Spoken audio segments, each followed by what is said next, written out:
दोस्तों नमस्कार, स्वागत है आज के इस नए वीडियो में। आज के वीडियो में हम लोग बात करने वाले हैं झारखंड जीके के बारे में। ठीक है, झारखंड जीके आपके जेपीएससी, जेएसएससी और जितने भी झारखंड में एग्ज़ाम्स होते हैं, गवर्नमेंट एग्ज़ाम्स, उन सब के लिए बहुत ही ज़्यादा इम्पोर्टेंट है, क्योंकि सभी एग्ज़ाम में झारखंड जीके से सवाल आता ही है। ठीक है, और मैं आपको 1000 अति महत्वपूर्ण एमसीक्यू बताने वाला हूं, जिसमें कि आज पार्ट 6 वीडियो है, मतलब कि आज छठा वीडियो है। और पिछले 5 वीडियो अगर आप नहीं देखे हैं तो उसको भी आप ज़रूर देख लीजिएगा। बहुत ही इम्पोर्टेंट सवाल है। तो चलिए आज का वीडियो हम लोग शुरू करते हैं। देखिए, आज का वीडियो 501वें प्रश्न से शुरू होगा, क्योंकि हमें जो है 1000 प्रश्न पूरे करने हैं और पिछले 5 वीडियो में हम लोगों ने 500 प्रश्न तक देख लिए हैं। ठीक है, तो आज का वीडियो 501 प्रश्न से शुरू होगा। तो आज का वीडियो का पहला प्रश्न है कि झारखंड में वनों का विस्तार कितने वर्ग किलोमीटर के क्षेत्र में है? तो इसका सही उत्तर हो जाएगा 23,253.4 वर्ग किलोमीटर। ठीक है, दूसरा ऑप्शन 23,253.4 वर्ग किलोमीटर। ठीक है, स्क्वायर किलोमीटर। चलिए आगे बढ़ते हैं। झारखंड के कुल क्षेत्र के कितने प्रतिशत भाग में वन है? तो इसका सही उत्तर होगा 29.3% भाग में। ठीक है, 29.3%। चलिए अगला है, झारखंड में वनों का सर्वाधिक अनुपात यानी कि 52.9% किस जिले में है? तो इसका सही उत्तर हो जाएगा चतरा में। ठीक है, सबसे ज़्यादा वन जो है चतरा में है, झारखंड के चतरा जिला में, मतलब वनों का अनुपात। ठीक है, वनों का अनुपात चतरा जिला में है। चलिए अगला सवाल है, झारखंड में वनों का न्यूनतम अनुपात मतलब 2.4% किस जिले में है? तो सबसे कम वन का अनुपात कहाँ पे है? तो इसका सही उत्तर हो जाएगा साहिबगंज में। ठीक है, साहिबगंज में है। चलिए आगे बढ़ते हैं। निम्नलिखित में से कौन झारखंड में पाए जाने वाले वनों का प्रकार नहीं है? तो इसका सही उत्तर होगा सदाबहार वन। ठीक है, झारखंड में सदाबहार वन नहीं पाए जाते हैं। ठीक है, और बाकी आर्द्र पर्णपाती वन, शुष्क पर्णपाती वन, ये सभी पाए जाते हैं। ठीक है, चलिए अगला सवाल है, झारखंड के आर्द्र पर्णपाती वन के संबंध में इनमें से कौन सा कथन असत्य है? अब देखिए, यहाँ पे असत्य कथन पूछ रहा है कि झारखंड के आर्द्र पर्णपाती वन के संबंध में कौन सा कथन असत्य है, यानी कि गलत है। देखिए पहला कथन क्या कह रहा है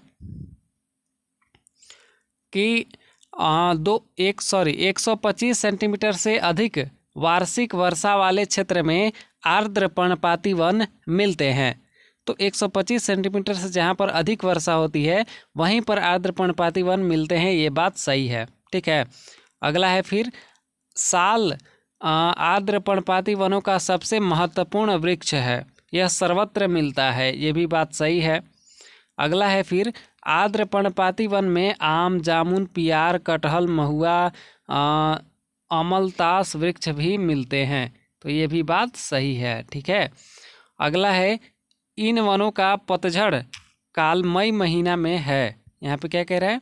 डी ऑप्शन कि इन वनों का पतझड़ काल मई महीना में है, ये वाला ऑप्शन। देखिए ये गलत हो जाएगा। ठीक है, पतझड़ काल सबका वही फरवरी मार्च में ही रहता है। ठीक है, बसंत ऋतु में, तो यहाँ पे ये गलत है।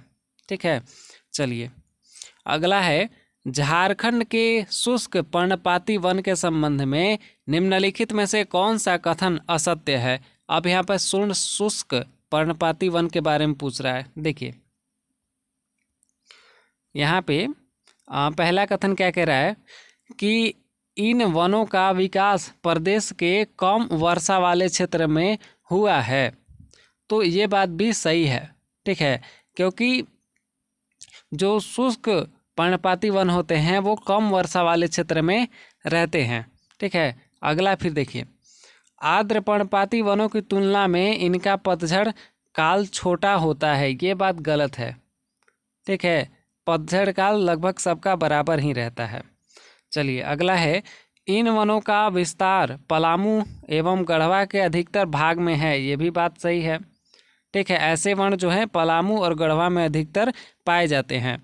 अगला है फिर, इन वनों में साल के अलावा महुआ, सेमल, अमलतास, खैर तथा पलास आदि के वृक्ष मिलते हैं। ये बात भी सही है। ठीक है, मतलब इसका सही उत्तर हो जाएगा ये वाला ऑप्शन बी। ठीक है, क्योंकि यहाँ पे पूछ रहा था कौन असत्य है, तो ये बी ऑप्शन असत्य है। ठीक है, चलिए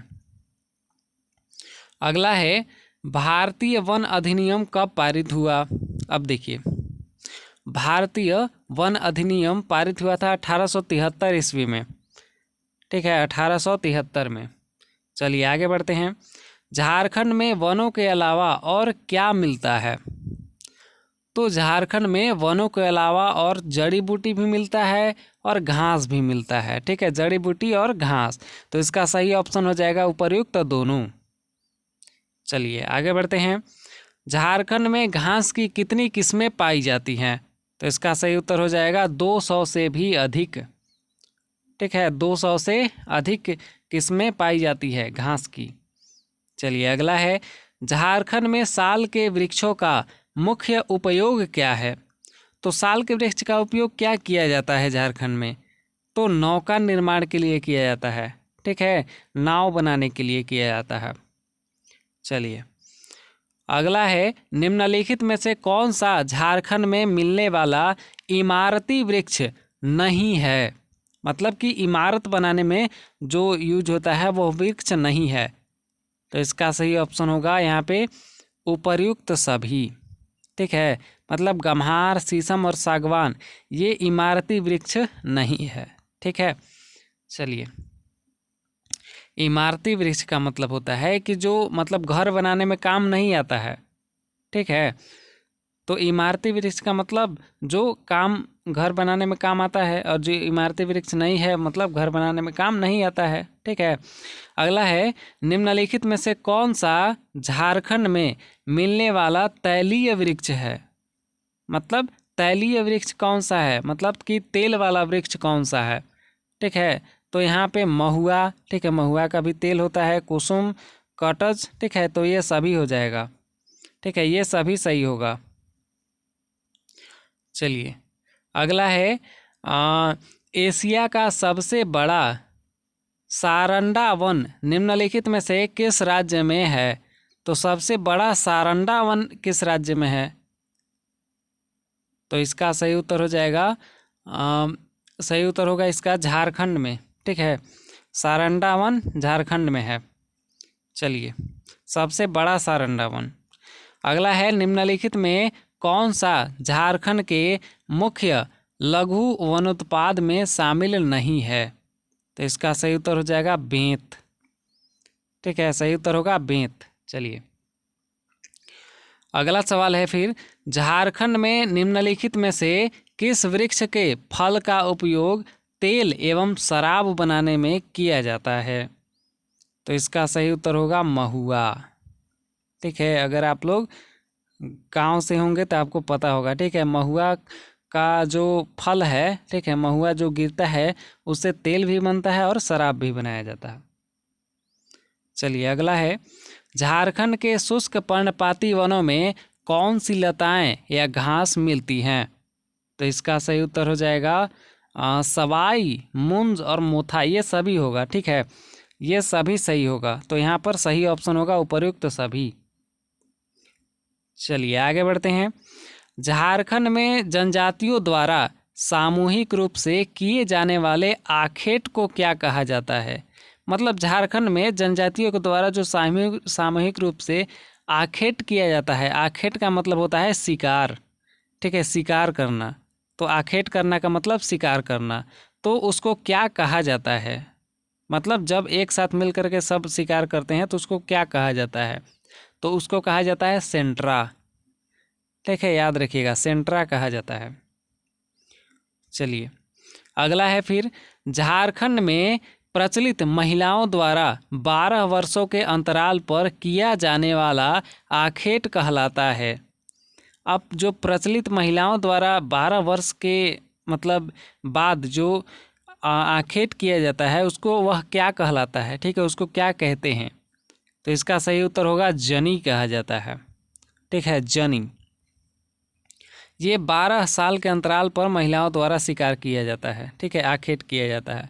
चलिए अगला है, झारखंड में कितने राष्ट्रीय उद्यान हैं? तो इसका सही उत्तर होगा 2, ठीक है, 2 सही उत्तर होगा। यहाँ पे 2 राष्ट्रीय उद्यान तो हैं, लेकिन एक का नाम है बेतला राष्ट्रीय उद्यान, ठीक है, एक है बेतला राष्ट्रीय उद्यान, ठीक है। वैसे देखा जाए तो झारखंड में एक ही राष्ट्रीय उद्यान है, बेतला राष्ट्रीय उद्यान, लेकिन यहाँ पे एक ऑप्शन में दिया हुआ नहीं है, तो इसलिए आपको यहाँ पर 2 पर टिक करना पड़ेगा, ठीक है। तो एक का नाम तो मुझे पता है, लेकिन दूसरे का नाम आप लोग जो है गूगल पे सर्च करके कमेंट में बताइएगा, ठीक है। चलिए आगे बढ़ते हैं। अब अगला है, झारखंड में कितने अभयारण्य हैं?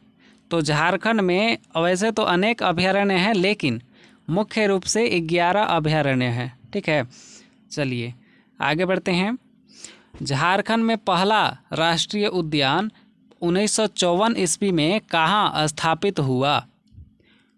तो इसका सही उत्तर हो जाएगा हजारीबाग में, ठीक है। कहाँ पे हुआ था? हजारीबाग में हुआ था। चलिए अगला है, झारखंड में पलामू स्थित बेतला राष्ट्रीय उद्यान को किस परियोजना के अंतर्गत शामिल किया गया है? तो इसका सही उत्तर हो जाएगा बाघ परियोजना के अंतर्गत, ठीक है, बाघ परियोजना के अंतर्गत शामिल कर लिया गया है बेतला राष्ट्रीय उद्यान को। चलिए अगला है, बेतला राष्ट्रीय उद्यान कितने वर्ग किलोमीटर के क्षेत्र में विस्तृत है? तो इसका सही उत्तर हो जाएगा 1026 वर्ग किलोमीटर, ठीक है, 1026 वर्ग किलोमीटर। चलिए आगे बढ़ते हैं। बेतला राष्ट्रीय उद्यान में विश्व की पहली शेर जनगणना कब कराई गई थी? तो इसका सही उत्तर हो जाएगा 1932 में, ठीक है, आज़ादी से पहले ही कराई गई थी। और अब तो जो है शेर की जनसंख्या भी बहुत कम हो गई है। चलिए अगला है, निम्नलिखित में से कौन सा कथन दलमा वन्य प्राणी अभयारण्य के संबंध में असत्य है? देखिए नाम तो सुने होंगे दलमा वन्य प्राणी अभयारण्य, उसके संबंध में क्या असत्य है यानी कि गलत है, वही आपको बताना है। देखिए पहला कथन क्या कह रहा है? पहला कथन है यहाँ पे कि इस अभयारण्य की स्थापना 1976 ईस्वी में की गई थी। तो इसकी स्थापना ये सही है, ठीक है, 1976 में किया गया था।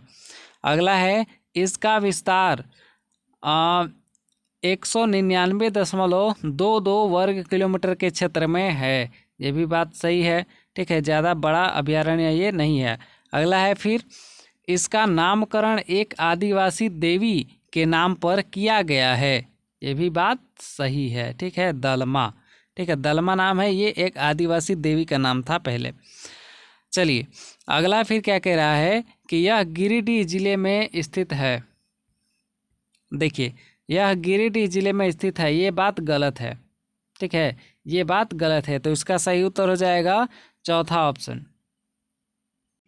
तो यह दलमा वन्य प्राणी जो अभयारण्य है वो गिरिडीह जिले में नहीं है, बल्कि वो झारखंड के पूर्वी सिंहभूम जिले में है, ठीक है, याद रखिएगा, पूर्वी सिंहभूम। चलिए आगे बढ़ते हैं। रांची जिले के ओरमांझी प्रखंड में भगवान बिरसा जैविक उद्यान की स्थापना कब की गई थी? तो भगवान बिरसा जैविक उद्यान की स्थापना जो है की गई थी 26 जनवरी 1954 को, ठीक है, 26 जनवरी 1954 को। कहाँ के? रांची जिला में, ठीक है, कहाँ पे? रांची जिला में, ठीक है, और ओरमांझी प्रखंड में, रांची जिला के ओरमांझी प्रखंड में, याद रखिएगा। अगला है, भगवान बिरसा जैविक उद्यान कितने हेक्टेयर क्षेत्र में विस्तृत है? तो इसका सही उत्तर होगा 104, ठीक है, 104 हेक्टेयर क्षेत्र में विस्तृत है। चलिए अगला सवाल है, फिर बिरसा भगवान बिरसा जैविक उद्यान के संबंध इनमें से कौन सा कथन असत्य है? तो भगवान बिरसा जैविक उद्यान के संबंध में कौन सा कथन असत्य है, ये आपको बताना है। देखिए, पहला कथन क्या कह रहा है? पहला कथन कह रहा है कि इसके 83 हेक्टेयर क्षेत्र में वन्य प्राणी उद्यान है। ठीक है, ये बात भी सही है। अगला क्या कह रहा है कि इसके 21 हेक्टेयर क्षेत्र में वनस्पति उद्यान है। ये भी बात सही है। ठीक है, 21 और टोटल देखिए, टोटल हमने पढ़ा था कि 104 हेक्टेयर क्षेत्र में यह फैला हुआ है। तो यहाँ पे 83 हेक्टेयर क्षेत्र में प्राणी उद्यान है, ये भी बात सही है। और 21 हेक्टेयर क्षेत्र में वनस्पति उद्यान है, मतलब पेड़ पौधे का उद्यान है, ये भी बात सही है। अगला है, यह उद्यान सपही नदी के तट पर स्थित है, ये भी बात सही है। ठीक है, ये भी बात सही है। अगला क्या कह रहा है कि इस उद्यान में 50 वन्य प्राणी हैं, ये बात गलत है। ठीक है, इसमें 50 से अधिक वन्य प्राणी है। चलिए, अगला है, टाटा स्टील जूलॉजिकल पार्क निम्नलिखित में से किस स्थान पर स्थित है? तो टाटा स्टील जूलॉजिकल पार्क जो है स्थित है जमशेदपुर में। ठीक है, जमशेदपुर में स्थित है। चलिए, बोकारो स्टील सिटी में स्थित जवाहरलाल नेहरू जैविक उद्यान कितने एकड़ क्षेत्र में विस्तृत है? इस सवाल से तो एक बात आपको पता चला कि जवाहर नेहरू जैविक उद्यान कहाँ पे है, तो बोकारो में है। ठीक है, ये बात आपको पता चला सवाल से ही। तो अब पूछ रहा है कि यह कितने एकड़ क्षेत्र में विस्तृत है, तो इसका सही उत्तर हो जाएगा 122। ठीक है, 122 एकड़ के क्षेत्र में विस्तृत है। चलिए, अगला है, निम्नलिखित में से कौन सी जवाहर नेहरू जैविक उद्यान की अन्य विशेषता नहीं है? तो इसका सही उत्तर होगा कि ये बाघ परियोजना केंद्र नहीं है। ठीक है, इसमें मछली घर हैं, नौकायन है, वृक्षों की बहुलता है, लेकिन ये बाघ परियोजना केंद्र का भाग नहीं है। ठीक है, चलिए, तोपचांची वन्य प्राणी अभयारण्य के संबंध में निम्नलिखित में से कौन सा कथन असत्य है? तो यहाँ पे देखिए, असत्य कथन पूछ रहा है तोपचांची वन्य अभयारण्य के संबंध में। देखिए, पहला कथन क्या कह रहा है कि इस अभयारण्य का विस्तार 8.75 वर्ग किलोमीटर के क्षेत्र में है। ये बात सही है। ठीक है, ये बात सही है। आपको याद भी रखना पड़ेगा कि तोपचांची वन्य प्राणी अभयारण्य 8.75 वर्ग किलोमीटर के क्षेत्र में है। अगला क्या कह रहा है कि यहाँ पहाड़ियों एवं वनों से घिरा एक कृत्रिम जलाशय है। तो एक कृत्रिम जलाशय है यहाँ पे, ये बात भी सही है। अगला क्या कह रहा है कि यह राष्ट्रीय राजमार्ग संख्या 4 के निकट स्थित है। ये बात गलत है। ठीक है, ये बात गलत है। अगला क्या कह रहा है कि यहाँ मुख्य रूप से सांभर, तेंदुआ, चीतल और आदि वन्य प्राणी मिलते हैं। ये बात भी सही है। ठीक है, मतलब जो है इसका सही उत्तर होगा सी ऑप्शन। ठीक है, यह राष्ट्रीय राजमार्ग संख्या 4 के निकट स्थित है। ये बात गलत है। ठीक है, चलिए, अगला है, बिरसा मृग विहार निम्नलिखित में से किस जिले में स्थित है? तो बिरसा मृग विहार जो है स्थित है रांची में। ठीक है, रांची में स्थित है। चलिए, आगे बढ़ते हैं। अगला सवाल है कि 54 एकड़ वन क्षेत्र में विस्तृत बिरसा मृग विहार की निम्नलिखित में से कौन सी विशेषता है? सवाल से आपको पता चला कि बिरसा मृग विहार कितने क्षेत्र में विस्तृत है, तो 54 एकड़ के वन क्षेत्र में विस्तृत है। ठीक है, तो अब पूछ रहा है कि इसकी विशेषता कौन सी है, तो इसका सही उत्तर हो जाएगा कि यह एक पुस्तकालय है। ठीक है, यहाँ पे पुस्तकालय भी है।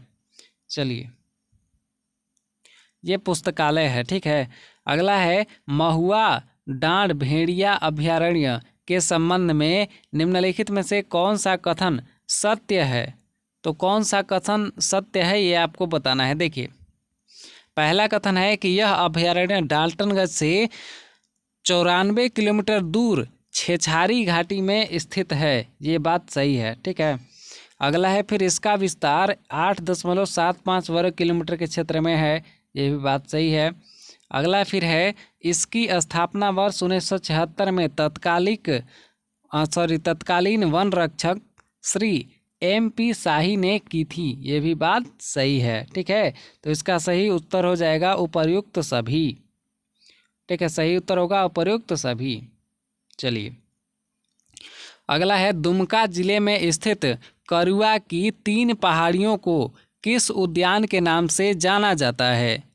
तो दुमका जिले में जो स्थित है करुआ की 3 पहाड़ियाँ, उनको किस उद्यान के नाम से जाना जाता है? तो इसका सही उत्तर होगा सृष्टि उद्यान।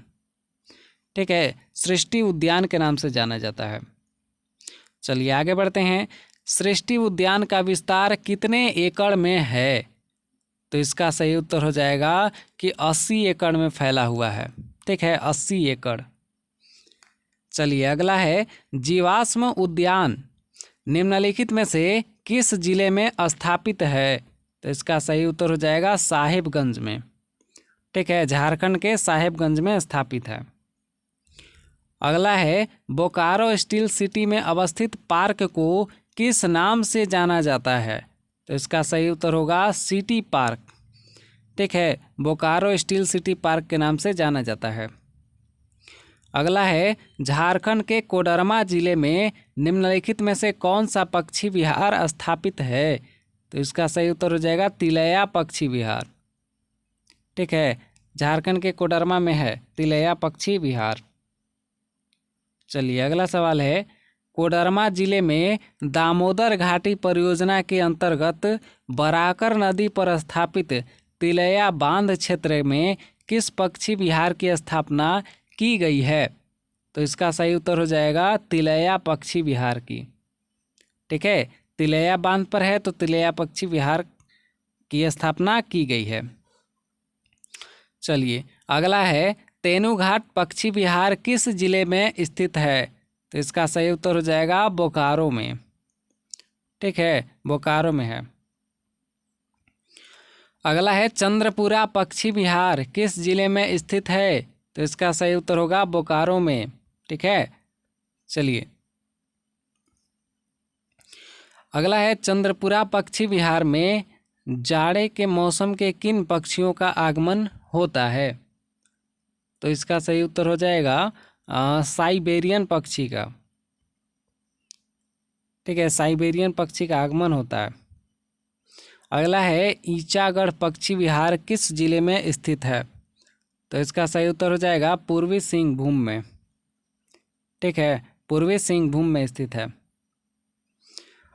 अगला है स्वर्ण रेखा परियोजना के डूब क्षेत्र में कौन सा पक्षी विहार स्थापित है? तो इसका सही उत्तर हो जाएगा ईचागढ़ पक्षी विहार। देखिए सी ऑप्शन, ईचागढ़ पक्षी विहार।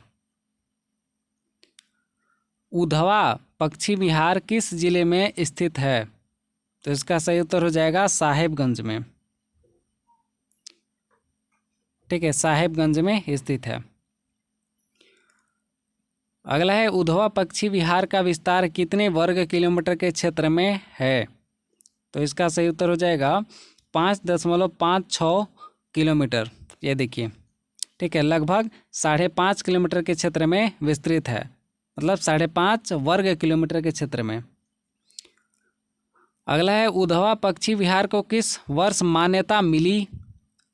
तो इसका सही उत्तर हो जाएगा वर्ष 1991 में। ठीक है, वर्ष 1991 में मान्यता मिला था। चलिए आगे बढ़ते हैं। वर्ष 2001 की जनगणना के अनुसार झारखंड की जनजातीय जनसंख्या कितनी थी? तो इसका सही उत्तर हो जाएगा 60,44,010। कितना? 60,44,010। ठीक है, तो यहाँ पे 51 प्रश्न पर आ गए हैं हम लोग। ठीक है, और अभी तक वीडियो को अगर आप लाइक नहीं किए हैं तो एक लाइक ज़रूर कर लीजिए। ठीक है, बहुत मेहनत लगता है वीडियो बनाने में। चलिए अगला सवाल है वर्ष 2001 की जनगणना के अनुसार झारखंड की कुल आबादी का कितने प्रतिशत भाग जनजातियों का है? तो इसका सही उत्तर हो जाएगा 27.67%। ठीक है, यानी कि झारखंड की कुल आबादी का 27.67% जो है जनजातियां हैं। ठीक है, जनजाति हैं यहाँ पे झारखंड में। चलिए अगला है, झारखंड में कितने प्रकार की जनजातियां निवास करती हैं? तो यहाँ पे 30 प्रकार की निवासियां जनजात करती हैं, 30 प्रकार की जनजातियां निवास करती हैं। ठीक है, और यहाँ पे चलिए आगे बढ़ते हैं। फिर झारखंड में कुल जनजातियों का लगभग कितने प्रतिशत हिस्सा गाँव में निवास करता है? तो इसका सही उत्तर हो जाएगा 94%। ठीक है, 94% हिस्सा गांव में निवास करता है जनजातियों का। अगला है, झारखंड में कितनी जनजातियों को प्रमुख वर्ग में रखा गया है? तो इसका सही उत्तर हो जाएगा 22। ठीक है, 22 जनजातियों को प्रमुख वर्ग में रखा गया है, और बाकी जो 8 जनजातियां बची वो आदिम जनजातियां कहलाती हैं। ठीक है, अगला है, निम्नलिखित में से कौन झारखंड की आदिम जनजाति वर्ग में शामिल है? तो इसका सही उत्तर हो जाएगा, यहाँ पे देखिए, कोरबा, असुर, बिरहोर, बिरजिया, परहिया, सबर और माल पहाड़िया और सौरिया पहाड़िया। ये देखिए टोटल कितने हो गए, 1 2 3 4 5 6 7 8। ठीक है, टोटल 8 हो गए। ये सभी 8 जो जनजाति हैं वो आदिम जनजाति हैं। ठीक है, ये 8 जनजाति आदिम जनजाति हैं। वैसे अभी देखा जाए वर्तमान में तो टोटल 32 जनजातियां हैं। ठीक है, अभी झारखंड में 32 जनजातियां निवास करती हैं, और 32 में से 8 जनजातियां आदिम जनजातियां हैं। ठीक है, तो यहाँ पे इसका सही उत्तर हो जाएगा उपर्युक्त सभी। ठीक है, उपर्युक्त सभी होगा, क्योंकि ऊपर दिए गए जितने भी जनजाति हैं वो सभी आदिम जनजाति के वर्ग में आते हैं। चलिए अगला सवाल है, निम्नलिखित में से कौन झारखंड की सर्वाधिक प्राचीन जनजाति नहीं है? तो सबसे प्राचीन जनजाति इनमें से कौन सी नहीं है? तो इसका सही उत्तर हो जाएगा बिरजिया। ठीक है, सही उत्तर होगा यहाँ पे बिरजिया, और बाकी ये तीनों जो है वो सबसे प्राचीन जनजाति हैं। चलिए अगला है, झारखंड में निवास करने वाली अधिकतर जनजातियाँ किस प्रजाति की हैं? तो इसका सही उत्तर हो जाएगा प्रोटो ऑस्ट्रेलॉयड की। ठीक है, प्रोटो ऑस्ट्रेलॉयड प्रजाति की हैं। अगला है, झारखंड में किस जनजाति की जनसंख्या सबसे ज़्यादा है? तो इसका सही उत्तर हो जाएगा संथाल। ठीक है, जो संथाल जनजाति में सबसे ज़्यादा जनसंख्या है। अगला है, वर्ष 2001 की जनगणना के अनुसार झारखंड की कुल जनजातियों का कितने प्रतिशत हिस्सा संथाल जनजातियों का था? तो इसका सही उत्तर होगा 35.46%। ठीक है, 35.46%। ये याद रखिएगा, जितना भी पूछेगा तो सब 2001 की जनगणना के अनुसार ही पूछता है। ठीक है, बहुत ही कम आपको देखने को मिलेगा कि 2011 की जनगणना के अनुसार पूछे, नहीं तो बाकी जितना भी सवाल पूछता है सब 2001 की जनगणना के अनुसार पूछता है। ठीक है, क्योंकि झारखंड जो है 2000 में अलग हुआ था, तो उसके बाद सब यहाँ पे जनगणना वगैरह सब कुछ कराया गया था। अगला है, निम्नलिखित में से कौन सी संथाल जनजाति की विशेषता नहीं है? देखिए यहाँ पे पहला कथन क्या कह रहा है कि अच्छे बुनकर माने जाते हैं, तो ये बात तो सही है। ठीक है, कि संथाल जनजाति के लोग जो हैं अच्छे बुनकर माने जाते हैं। ठीक है, बुनकर का मतलब होता है कि कुछ चीज़ बनाने वाला। ठीक है, जिसको क्या कहें, मतलब आर्ट। ठीक है, जो लकड़ी का कुछ सामान वगैरह बनाते हैं, ठीक है, उसको बुनकर कहते हैं। अगला है, अधिकतर गाँव में निवास करते हैं। ठीक है, संथाल जनजाति के लोग अधिकतर गाँव में ही रहते हैं, ये भी बात सही है। अगला है, फिर इनका परंपरागत कार्य खेती करना है, ये बात गलत है। ठीक है, ये बात गलत है, इनका परंपरागत कार्य खेती करना नहीं है। अगला है, फिर राजमहल की पहाड़ियों में दामन ए कोह इनका निवास स्थान है, ये भी बात सही है। ठीक है, तो इसका अगर प्रश्न के हिसाब से सही उत्तर की बात करें तो जो गलत है वही सही होगा। ठीक है, यानी कि सी ऑप्शन। अगला है संथाली में सरदार यानी कि प्रधान को क्या कहते हैं? तो संथाली में प्रधान को कहा जाता है माझी। ठीक है, माझी। चलिए अगला है संथाल जनजाति किसे विश्व विधाता मानती है? तो इसका सही उत्तर हो जाएगा ठाकुर जी को। ठीक है, ठाकुर जी को विश्व विधाता मानती है संथाल जनजाति। अगला है इनमें से कौन संथाल जनजाति का मुख्य पर्व है? तो मुख्य पर्व है इनका बास, सोहराई और सकरात, ये सभी होगा। ठीक है, ये सभी इनका मुख्य पर्व है, तो इसका सही उत्तर होगा उपर्युक्त सभी। चलिए आगे बढ़ते हैं। निम्नलिखित में से कौन सा कथन संथाल जनजाति के संबंध में असत्य है? कौन सा कथन गलत है वो आपको बताना है। देखिए पहला कथन क्या कह रहा है कि यह जनजाति, देखिए यह जनजाति पूर्ण रूपेण बहिर्विवाह होती है, ये बात गलत है। मतलब सॉरी, ये बात सही है। ठीक है, ये बात सही होगा, ये बहिर्विवाह ही होती है। अगला है ये एक गोत्र में विवाह संबंध नहीं करते, ये भी बात सही है। ठीक है, जब आप पढ़िएगा संथाल जनजाति के संबंध में तो आपको पता चल जाएगा कि ये एक ही गोत्र में विवाह नहीं करते हैं। ठीक है, अगला है फिर इस जनजाति में 7 प्रकार के विवाहों का प्रचलन है, ये भी बात सही है। अगला क्या कह रहा है कि विवाह में लड़के का मूल्य अदा करना पड़ता है, ये बात गलत है। ठीक है, ये बात गलत है, तो आपको गलत बात बताना था यहाँ पे, तो ये वाला डी ऑप्शन होगा। ठीक है, चलिए अगला है वर्ष 2001 की जनगणना के अनुसार झारखंड की कुल जनसंख्या का कितने प्रतिशत भाग उरांव जनजाति का है? तो इसका सही उत्तर हो जाएगा 18.14%। ठीक है, ये देखिए सी ऑप्शन।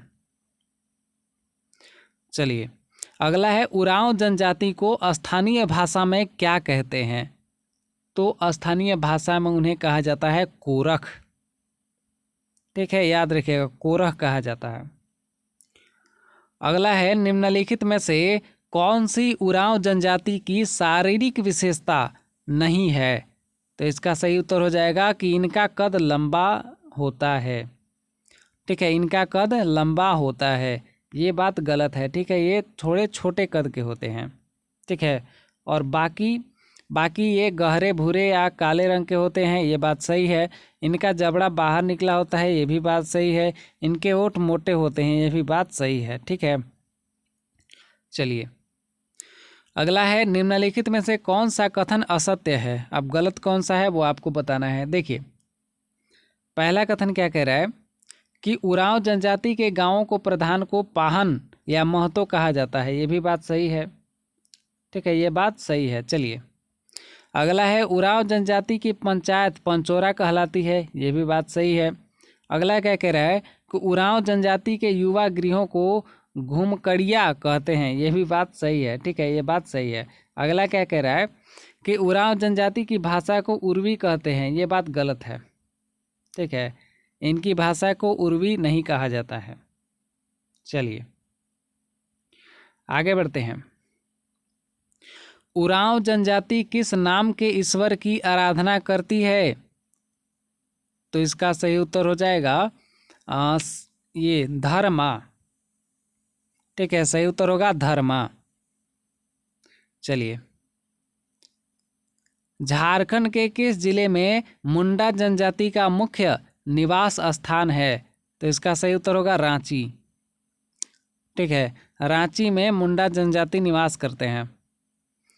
अगला है वर्ष 2001 की जनगणना के अनुसार झारखंड की कुल जनजातीय आबादी का कितने प्रतिशत हिस्सा मुंडा जनजाति का था? तो इसका सही उत्तर हो जाएगा 14.56%। ठीक है, 14.56%। चलिए अगला है झारखंड में निवास करने वाली कौन सी जनजाति कोलेरियन प्रजाति की है? तो इसका सही उत्तर हो जाएगा मुंडा। ठीक है, मुंडा जनजाति कोलेरियन प्रजाति की है। अगला है, निम्नलिखित में से कौन सा कथन असत्य है। अब गलत कौन सा है वो आपको बताना है। देखिए, पहला कथन क्या कह रहा है कि मुंडा जनजातियों अपने को हेरको कहते हैं। ठीक है, मुंडा जनजाति अपने को हेरको कहती हैं, ये बात सही है। ठीक है, अगला है फिर, मुंडा जनजाति के युवा गृह को गतियोरा कहा जाता है, ये भी बात सही है। अगला क्या कह रहा है कि ये मुंडा जनजाति के पवित्र स्थल को सारना कहा जाता है। देखिए, तीसरा ऑप्शन क्या है कि मुंडा जनजाति के पवित्र स्थल को सारना कहा जाता है, ये बात सही है। ठीक है, अगला क्या कह रहा है कि मुंडा जनजाति के पंचायत स्थल को पंचना कहते हैं, ये बात गलत है। ठीक है, ये बात गलत है। तो गलत जो था वही आपको बताना था, तो इसलिए इसका सही उत्तर हो जाएगा ये चौथा ऑप्शन। ठीक है, मुंडा जनजाति के पंचायत स्थल को पंचना नहीं कहा जाता है। ठीक है, चलिए अगला है, वह स्थान जहां मुंडा समुदाय के पूर्वजों की हड्डियां दबी होती हैं। तो वह स्थान जहाँ पे मुंडा समुदाय के पूर्वजों की हड्डियां दबी होती हैं उसे क्या कहा जाता है। तो उसको कहा जाता है शासन। ठीक है, ये शासन कहा जाता है। चलिए अगला है, मुंडा समाज में लोक कथा पर आधारित देवता का क्या नाम है। तो मुंडा समाज में जो लोक कथा पर आधारित देवता हैं उनका नाम है सिंह बोंगा। ठीक है, सिंह बोंगा की पूजा करते हैं मुंडा जनजाति के लोग। ठीक है, चलिए अगला है, निम्नलिखित में से कौन हो जनजाति का मुख्य निवास स्थान है। तो हो जनजाति का मुख्य निवास स्थान है कोल्हन यानी सिंहभूम। ठीक है, सिंहभूम में ये लोग रहते हैं। अगला है, वर्ष 2001 की जनगणना के अनुसार झारखंड की कुल जनजातीय जनसंख्या का कितने प्रतिशत हिस्सा हो जनजातियों का था। तो इसका सही उत्तर हो जाएगा 9.23%।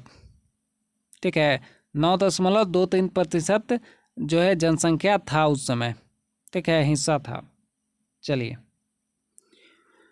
इनमें से कौन हो जनजाति की विशेषता नहीं है। तो हो जनजाति की विशेषता कौन सी नहीं है। देखिए, पहला क्या कह रहा है। ठीक है, जो विशेषता नहीं है वो आपको बताना है यहाँ पे। तो पहला क्या कह रहा है कि ये नाटे या चपटी नक वाले होते हैं, ये बात सही है। ठीक है, ये इनकी विशेषता है। अगला है, इनमें बहु विवाह की प्रथा प्रचलित है, ये भी बात सही है। अगला है, इनका मुख्य पेशा शिकार करना है, ये बात गलत है। ठीक है, इनका मुख्य पेशा शिकार करना नहीं है। अगला क्या कह रहा है कि इनके देवता को सिंह मुंगा कहते हैं, ये भी बात सही है। ठीक है, चलिए अगला है, 1831 ईस्वी में किस जनजाति ने मुंडा लोगों के साथ मिलकर अंग्रेजों के खिलाफ विद्रोह किया था। तो इसका सही उत्तर हो जाएगा हो जनजाति ने। ठीक है, हो जनजाति ने मिलकर के, जो मुंडा लोगों के साथ मिलकर के, ठीक है, हो जनजाति के लोग मुंडा लोगों के साथ मिलकर के अंग्रेजों के खिलाफ विद्रोह किए थे। कब? 1831 में। ठीक है, चलिए, झारखंड की किस जनजाति के निवास स्थान को टाडा कहते हैं। तो इसका सही उत्तर हो जाएगा बिरहोर। ठीक है, बिरहोर जनजाति के निवास स्थान को टाडा कहा जाता है। चलिए अगला है, निम्नलिखित में से कौन बिरहोर जनजाति का भाग नहीं है। तो इसका सही उत्तर हो जाएगा बिरहू या रोहड़। ठीक है, बिरहू या रोहड़ जो बिरहोर जनजाति का भाग नहीं है। बाकी कोथलो, भुलिया, जाधी, ठानिये, ठीक है, ये सभी बिरहोर जनजाति का भाग है। अगला है, निम्नलिखित में से कौन सी बिरहोर जनजाति की मुख्य विवाह पद्धति है। तो इसका सही उत्तर हो जाएगा ये उद्रा उद्री बापला और ये गोसो बाकला बापला। ठीक है, ये क्या लिखा हुआ है देखिए, उद्रा उद्री बापला और गोसो बाकला या बापला। ठीक है, तो ये दोनों सही होगा। ठीक है, ये दोनों सही है। चलिए अगला है, बिरहोर जनजाति के लोग किसे सृष्टि का निर्माणकर्ता मानते हैं? तो इसका सही उत्तर हो जाएगा बोरा बोंगा को। ठीक है, बोरा बंगा को मानते हैं। चलिए अगला है, निम्नलिखित में से कौन सी बिरहोर जनजाति की विशेषता नहीं है? अब यहाँ पे बिरहोर जनजाति की विशेषता कौन सी नहीं है ये आपको बताना है। देखिए पहला कथन है कि ये लोग घुमाकड़ किस्म के होते हैं। तो ये लोग जो है घुमाकड़ किस्म के होते हैं, ये बात सही है। ठीक है, अगला है, फिर इन लोगों में अनगिनत गोत्र होते हैं, ये भी बात सही है। अगला क्या कह रहा है कि ये लोग जीविकोपार्जन के लिए खेती करते हैं, ये बात गलत है। ठीक है, जब ये लोग घुमाकड़ होते हैं तो खेती क्या करेंगे? ठीक है, अगला है, फिर इस जनजाति में बाल विवाह का प्रचलन है, ये भी बात सही है। ठीक है, तो प्रश्न के हिसाब से सही उत्तर हो जाएगा सी ऑप्शन। ठीक है, जो कि गलत है। चलिए झारखंड के किस जिले में कोरबा जनजाति का मुख्य निवास स्थान है? तो कोरबा जनजाति कहाँ पे रहते हैं? तो सही उत्तर होगा पलामू में। ठीक है, पलामू में रहते हैं। चलिए अगला है, निम्नलिखित में से कौन कोरबा जनजाति की उपजाति नहीं है? तो कोरबा जनजाति की उपजाति कौन सी नहीं है इन चारों में से?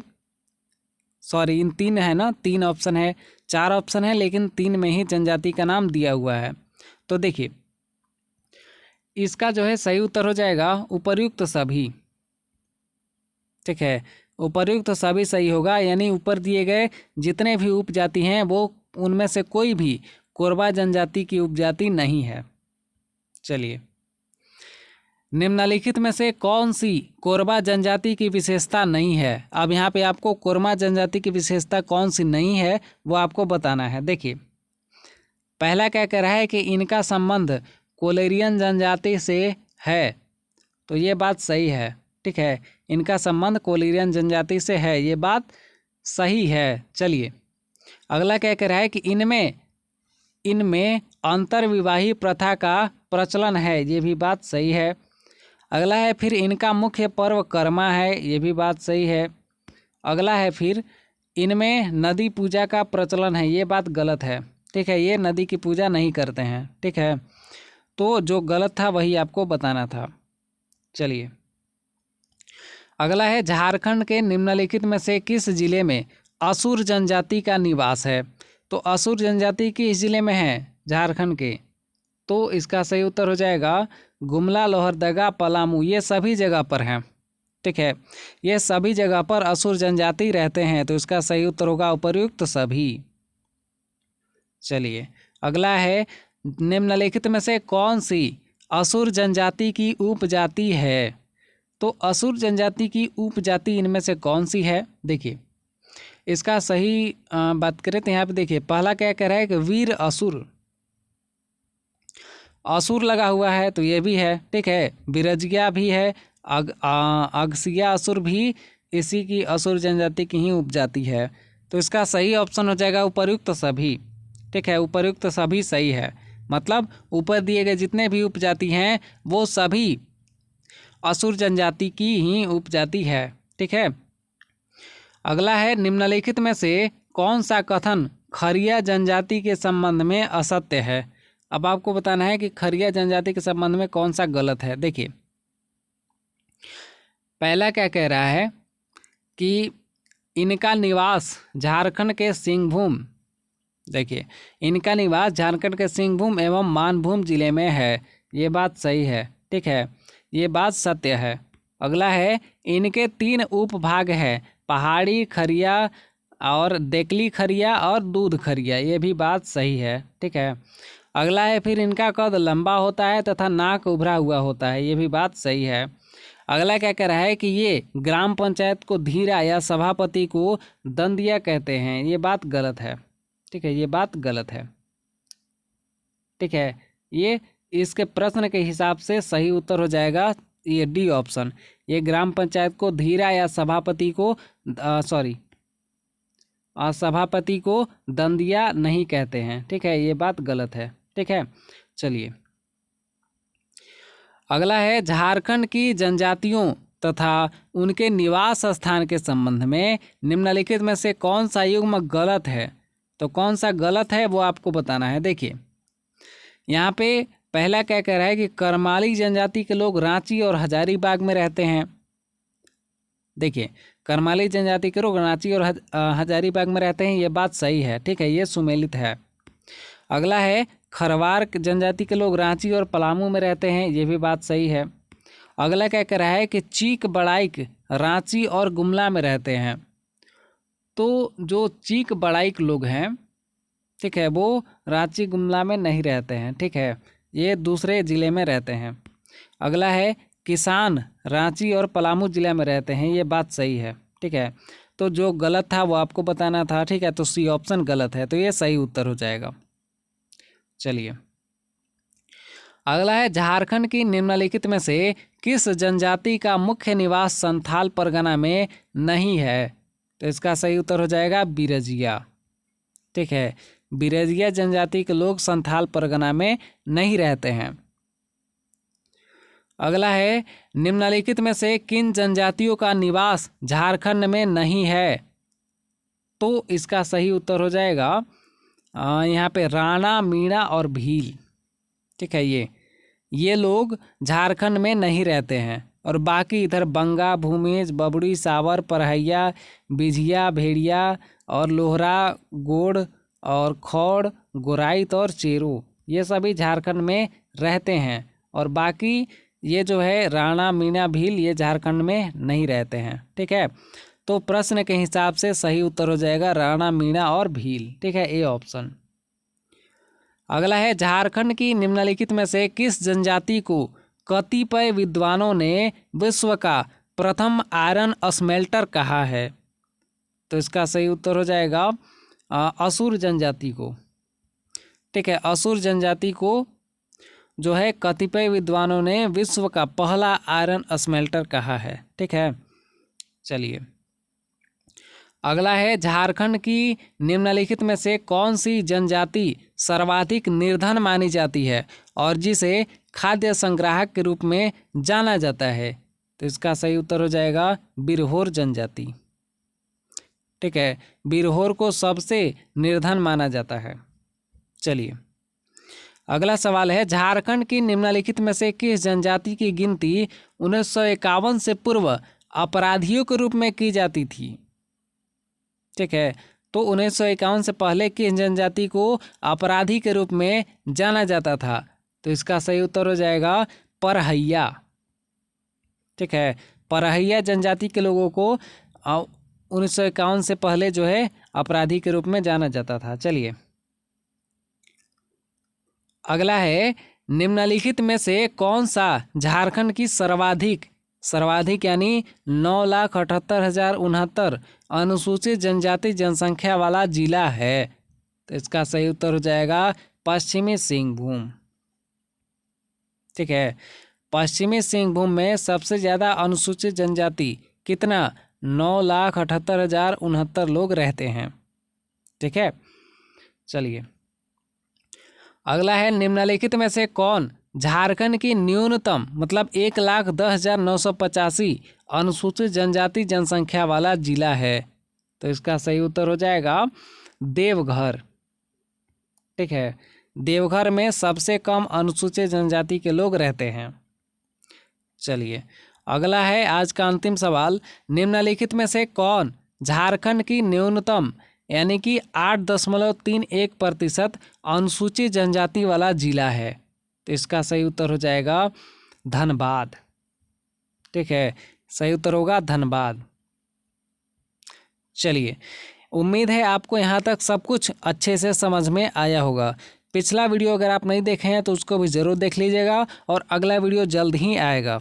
ठीक है, तो मिलते हैं अब हम लोग नेक्स्ट वीडियो में। वीडियो अगर अच्छा लगा हो तो लाइक शेयर सब्सक्राइब जरूर कर लीजिएगा। मिलते हैं अगले वीडियो में, तब तक के लिए धन्यवाद। जय हिंद।